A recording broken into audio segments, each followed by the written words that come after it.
ત્યારે અમદાવાદમાં સાબરમતી નદીના શુદ્ધિકરણની કામગીરી શરૂ થઈ ચૂકી છે। ચોમાસા પહેલાં સાબરમતી નદી ખાલી કરી દેવામાં આવી હતી। સુભાષ બ્રિજથી લઈને વાસણા બેરેજ સુધી નદી ખાલી કરી દેવામાં આવી છે। વાસણા બેરેજના દરવાજા રિપેર કરી દેવામાં આવશે। નદીમાંથી કચરો અને કાંપ વગેરે દૂર કરવામાં આવનાર છે। 5 જૂન સુધીમાં આ કામગીરી પૂર્ણ કરી દેવાશે। અગાઉ 2019માં સાબરમતી નદીની સાફ સફાઈ કરવામાં આવી હતી। 6 વર્ષ બાદ સાબરમતી નદીના શુદ્ધિકરણની કામગીરી શરૂ કરી દેવાઈ છે। અમદાવાદની સાબરમતી નદીનું જળસ્તર ઘટાડવામાં આવ્યું છે અને વાસણા બેરેજની કામગીરી હોવાના કારણે આ જળસ્તર ઘટાડવામાં આવી રહ્યું છે। હાલમાં અમે ઉપસ્થિત છે અમદાવાદના રિવરફ્રન્ટ ખાતે, અટલ બ્રિજ ખાતે અમે ઉપસ્થિત છે।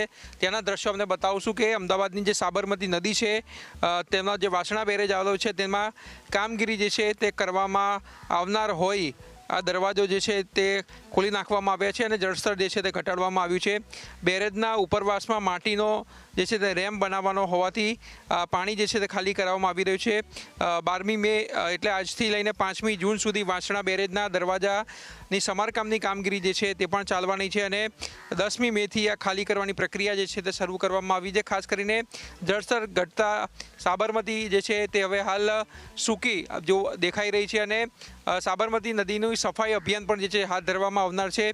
અગાઉ પણ તત્કાલીન મુખ્યમંત્રી વિજયભાઈ રૂપાણીએ જે છે તે પણ નદીની સફાઈ કરી હતી અને જો નદીને સ્વચ્છ રાખવી હોય અને જળસ્તર અને સારું બનાવવું હોય તો ખાસ કરીને સફાઈ જે છે તે જરૂરી બનતી હોય છે અને તેના જ કારણે આ જળસ્તર પણ ઘટાડીને સફાઈ કરવામાં આવી રહી છે। સાથે સાથે વાસણા બેરેજની કામગીરી જે છે તે પણ કરવામાં આવનાર છે। એટલે આગામી 5મી જૂન સુધી વાસણા બેરેજની કામગીરી ચાલવાની છે। એટલે ત્યાં સુધી આ પાણીનું સંપૂર્ણ રીતે જે છે એની નિકાલ કરવામાં આવશે અને સાથે સાથે સાબરમતીની ચોખ્ખાઈ એટલે સ્વચ્છતા જાળવણી પણ જે છે કરવામાં આવશે। એટલે સમગ્ર સાબરમતી સફાઈ અભિયાન જે છે તે પણ આગામી સમયમાં હાથ ધરવામાં આવનાર છે।